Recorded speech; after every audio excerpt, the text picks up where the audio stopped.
जय हिंद। देखिए इस वीडियो में समझते हैं कि वेजाइनल डिस्चार्ज क्या होता है। तो सबसे पहले ये समझिए कि वेजाइना किसके पास होता है और इसका काम क्या होता है। तो किसके पास होता है, देखिए बाबू, ये महिला के पास होता है। किसके पास होता है, तो महिला के पास होता है। अब इसका कार्य क्या होता है, देखिए वेजाइना के माध्यम से संबंध बनाया जाता है, यानी सेक्स किया जाता है। अगर वेजाइना नहीं रहेगा महिला के पास तो जनन नहीं हो सकता है। अब होता कहाँ है उसके विषय में समझते हैं। चलिए ध्यान समझिए। देखिए बाबू, है क्या है, इसे हम बोलते हैं मेल जननांग बोलते हैं। क्या बोलते हैं, मेल जननांग। अब देखिए बाबू, ये होता क्या है, देखिए है जौन गोल का इसे हम बोलते हैं टेस्टिस बोलते हैं। क्या बोलते हैं, टेस्टिस। अब टेस्टिस में क्या बनता है, स्पर्म।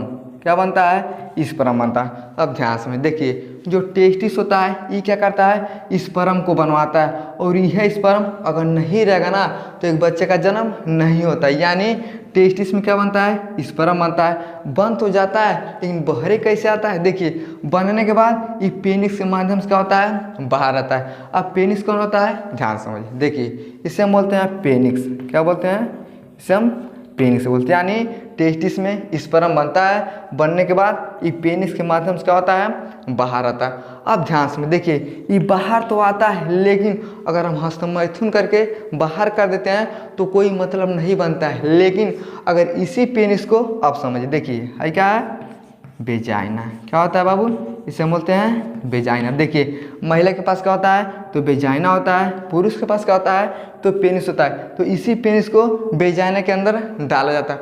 अब जैसे डाला जाता है तो स्पर्म क्या होता है, इसके अंदर जाता है और ओवरी में देखिए है क्या है, ओवरी होता है। तो ओवरी में क्या बनता है, तो अंडा बनता है।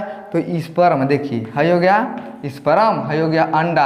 अब दोनों एक साथ जब मिलते हैं तब एक बच्चे का निर्माण होता है। तो देखिए जो वेजाइना होता है ये क्या होता है, संभोग करने का एक माध्यम होता है। इतना आपको समझ में गया। अब ध्यान समझ देखिए, अब डिस्चार्ज क्या होता है तो पूरा मिला के हम समझते हैं। ध्यान समझ देखिए, योनि से तरल पदार्थ और कोशिका का क्या होता है, मिश्रण होता है। जो सफ़ेद से भिन्न, देखिए सफ़ेद भी हो सकता है, सफ़ेद से भिन्न भी हो सकता है। और चिपचिपा सफ़ेद पानी जैसा क्या होता है, बाहर आता है। तो देखिए इसी को हम क्या बोलते हैं, तो वेजाइनल डिस्चार्ज बोलते हैं। यानी योनि से तरल पदार्थ, अब योनि का है, देखिए इसी वेजाइना को हम बोलते हैं योनि। हिंदी में क्या बोलते हैं, तो योनि बोलते हैं। यानी इसी वेजाइना से क्या होता है, तरल पदार्थ जो कोशिका और बैक्टीरियाओं का क्या होता है, मिश्रण होता है। और सफ़ेद भी हो सकता है और सफ़ेद से अलग भी हो सकता है। जो चिपचिपा सफ़ेद पानी जैसे क्या होता है, बाहर आता है। अब जैसे बाहर आता है उससे हम बोलते हैं वेजाइनल डिस्चार्ज हो रहा है। यानी वेजाइना के माध्यम से क्या होता है, ये बाहर आता है। समझ गया। अब हम ये समझते हैं आखिर वेजाइना का मतलब क्या होता है। तो ध्यान समझिए, देखिए बाबू, योनि स्राव एक तरल होता है जो गर्भाशय ग्रीवा योनि में मौजूद छोटी छोटी ग्रंथि द्वारा क्या होता है, स्रावित होता है। अब ध्यान समझिए, देखिए बाबू, गर्भाशय ग्रीवा योनि। अब गर्भाशय क्या होता है, देखिए जो जगह ही होता है इसे हम क्या बोलते हैं, तो गर्भाशय यानी यूट्रस बोलते हैं। क्या बोलते हैं, यूट्रस बोलते हैं। देखिए गर्भाशय। अब ग्रीवा क्या होता है, देखिए है जहाँ आके मिनल है इसे हम बोलते हैं ग्रीवा, यानी इसे हम सर्विक्स बोलते हैं। अब देखिए नीचे हो गया वेजाइना। यानी गर्भाशय ग्रीवा और योनि में क्या होता है, मौजूद छोटे छोटे क्या होते हैं भैया, तो ग्रंथि होते हैं। और उन्हीं का क्या होता है, एक स्राव होता है। अब स्राव कहाँ होता है, तो देखिए वो इसमें जो होता है ना, सारे क्या होता है, बैक्टीरिया और कोशिका होते हैं। तो जवान कोशिका ससुरा मर जाता है तो मरने के बाद उसको बाहर आना जरूरी है। जैसे अब आदमी को देखिएगा, कोनो आदमी मर जाएगा, कितना भी पैसा कमाएगा, 1 लाख रुपया अगर एक दिन में कमाएगा ना, अगर अजीब मर जाएगा तो लोग कहते हैं बाहर ले जाओ, इस ससुरा मर गया। उसी तरह से इसके अंदर क्या होते हैं, छोटे छोटे कोशिका और बैक्टीरिया होते हैं। तो जैसे कोशिका मर जाता ना, वही जो कोशिका होता है ये क्या होता है बाबू, तो गर्भाशय और ग्रीवा क्या होता है, तो इन्हीं ग्रंथियों से क्या होता है, स्राव होता है। और उस स्राव वेजाइना यानी योनि के रास्ते से क्या होता है, बाहर आता है। समझ में गया।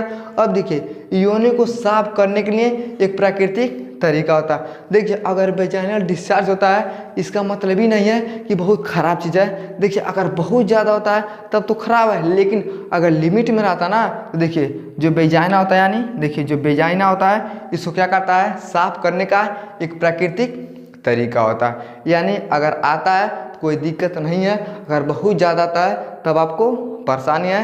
यानी क्या होता है बाबू, एक प्राकृतिक क्या होता है तरीका होता है। तो किसका तरीका होता है, तो वेजाइना को साफ करने का। समझ में गया। अब जब बैक्टीरिया और कोशिका सब मर जाते हैं वही सब क्या होते हैं बाहर आते हैं। अब जब बाहर आते हैं तो साफ सफाई करके आ जाते हैं। समझ में गया। लेकिन ये तो हो गया प्राकृतिक तरीका। और क्या क्या कारण हो सकता है जिसके कारण वेजाइनल डिस्चार्ज होता है, तो उसके विषय में समझते हैं। ध्यान समझ देखिए बाबू, कारण क्या होता है। देखिए योनि में जीवाणु का संक्रमण। अब देखिए योनि में जीवाणु का अगर संक्रमण हो जाता है फिर भी क्या हो सकता है वेजाइनल डिस्चार्ज हो सकता है। देखिए ट्राइकोमोनास और कंडोम के कारण। अब देखिए ट्राइकोमोनास होता है ना, एक जीवाणु होता है, और कंडोम का अगर प्रयोग करते हैं उसके भी वजह से वेजाइनल डिस्चार्ज हो सकता है। अब देखिए जो ट्राइकोमोनास होता है ये किसी भी वजह से फैल सकता है। अब कैसे फैलेगा भैया, देखिए संक्रमण ऐसा सुरा किसी भी वजह से फैल सकता है। चाहे आप संबंध बनाते हैं उसके दौरान जा सकता है, चाहे बहुत खराब यानी गंदे कपड़े का अगर महिला प्रयोग करती है उसकी वजह से हो सकता है। और देखिए कंडोम का प्रयोग करने से, तो बहुत लोग क्या करते हैं प्रेगनेंसी में भी क्या करते हैं संबंध बनाते हैं तो कंडोम का प्रयोग करते हैं, लेकिन कभी कभी इसके वजह से भी क्या हो सकता है तो वेजाइनल डिस्चार्ज हो सकता है। समझ में गया। अगला देखिए शुक्राणुनाशक साबुन। अब देखिए मार्केट में बहुत सा ऐसा साबुन है जो शुक्राणु को मारने का काम करता है, बैक्टीरियाओं को मारने का काम करता है, बढ़िया बढ़िया चीज़ को क्या करता है सब साबुन मार देता है। अब देखिएगा हमारे देहात में लोग कहते हैं अरे बाबू ज़्यादा साबुन मुँह पे नहीं लगाना चाहिए, बाल पे नहीं लगाना चाहिए, नहीं बरवा झड़ जाएगा, आँखें से लौके बने करेगा। अब कहाँ ऐसा होता है, यानी हमारे आँख में जो कोशिका होता है इस साबुन से क्या करता है उसको मार देता है। अब जैसे हमारे शरीर में कोशिकाओं का कमी होता है तो हमारा आँख भी क्या होता है धीरे खराब हो जाता है। तो उसी तरह से शुक्राणुनाशक जो साबुन होता है ये क्या करता है बैक्टीरियाओं को मारने का काम करता है। और जैसे बैक्टीरिया कोशिका मर जाते हैं तो होता क्या है इन्फेक्शन हो जाता है। अब जब इन्फेक्शन हो जाता है तब भी क्या होता है वेजाइनल डिस्चार्ज हो जाता है। समझ में गया। अब इसका स्क्रीनशॉट लीजिए। अब इसके विषय में हम आगे समझते हैं।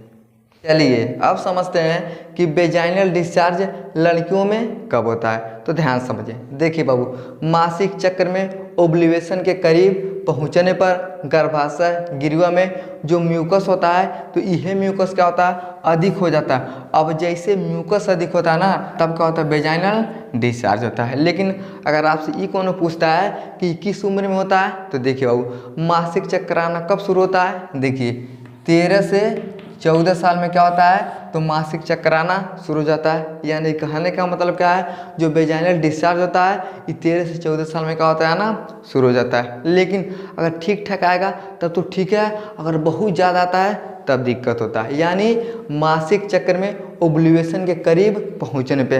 अब देखिए ओव्यूलेशन का समय क्या होता है, देखिए 14वें दिन क्या होता है 14वें दिन क्या होता है तो ओव्यूलेशन का समय होता है। तो जैसे लड़की ओव्यूलेशन के समय के करीब पहुंचती है तो गर्भाशय गिरिवा में जो म्यूकस होता है बढ़ जाता है। देखिए जो गर्भाशय होता है जो गिरिवा होता है इसमें क्या होता है म्यूकस होता है।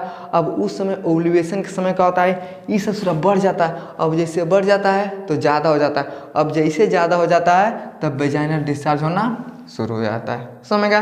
लेकिन अब हम ही समझते हैं कि कब सामान्य होता है कब गंभीर होता है। ध्यान समझ। देखिए बाबू ये सामान्य कब होता है, देखिए रक्त जैसा लाल गहरा भूरा खूनी डिस्चार्ज क्या होता है सामान्य होता है। अगर वेजाइना के माध्यम से रक्त जैसा लाल गहरा भूरा खूनी डिस्चार्ज होता है तो सामान्य माना जाता है। देखिए क्रीम या दूध जैसा सफ़ेद रंग अंडे के छिलके जैसा क्रीम रंग होता है तब भी क्या किया जाता है उसे हम सामान्य मानते हैं। अगर ये सब दिखाई देता है रक्त लाल जैसा गहरा भूरा खूनी डिस्चार्ज क्रीम जैसा दूध जैसा अगर सफ़ेद दिखाई देता है तो उसे हम क्या बोलते हैं तो सामान्य मानते हैं भैया, कोई अभी दिक्कत नहीं है।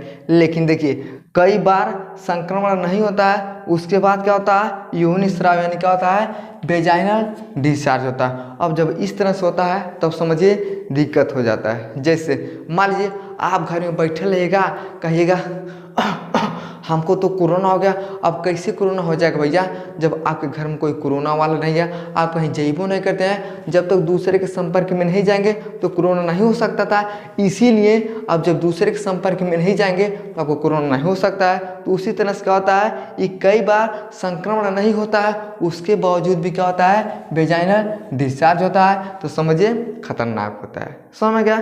देखिए एसआईटी गुदा सेक्स वेजाइनल सेक्स के दौरान क्या होता है, ये व्यक्ति में फैलता है। देखिए अगर गुदा के माध्यम से संबंध बनाया जाता है, वेजाइनल सेक्स यानी क्या होता है, इसे हम बोलते हैं वेजाइना यानी योनि। तो क्या होता है, एक नॉर्मल सेक्स होता है। अगर गुदा के माध्यम से वेजाइना के माध्यम से अगर सेक्स किया जाता है, उस समय ससुर संक्रमण हो जाता है ना, तो ये एक व्यक्ति से दूसरे व्यक्ति में फैल जाता है। यानी देखिए गुदा सेक्स वेजाइनल सेक्स के दौरान क्या होता है, व्यक्तियों में फैल जाता है। अगर ऐसा होता है तो समझिए ये खतरनाक है। देखिए अगर है सब है भैया, तब तो आप समझेंगे कि एक आध बार हो गया तो कोई दिक्कत नहीं, लेकिन जब बार बार वही प्रक्रिया होने लगता है तब क्या होता है, दिक्कत होता है। अब जब दिक्कत होता है तो आपको डॉक्टर के पास जाके दिखाना जरूरी है। नहीं तो अगर ये सब सही है तब तो कोई दिक्कत नहीं, लेकिन जब खतरा बहुत ज़्यादा बढ़ जाएगा तो आपके लिए खतरा उत्पन्न कर सकता है। समझ गया। तो इसे हम क्या बोलते हैं, तो वेजाइना डिस्चार्ज बोलते हैं। अगर ये सब है तो सामान्य है, अगर इससे कठिन है तो कठिनाई बढ़ते हुए चला जाता है। समझ गया। आई होप आपको समझ में आ गया होगा कि वेजाइनल डिस्चार्ज क्या होता है। तो वेजाइनल डिस्चार्ज क्या होता है, तो देखिए तरल पदार्थ होता है जो योनि के माध्यम से आता है, और इस तरह से अगर है तो सामान्य है और ज़्यादा कठिन भी हो सकता है। अब अगले वीडियो में हम समझेंगे ये कितने प्रकार के होते हैं और कौन सा प्रकार सबसे खतरनाक होता है। तब तक के लिए जय हिंद।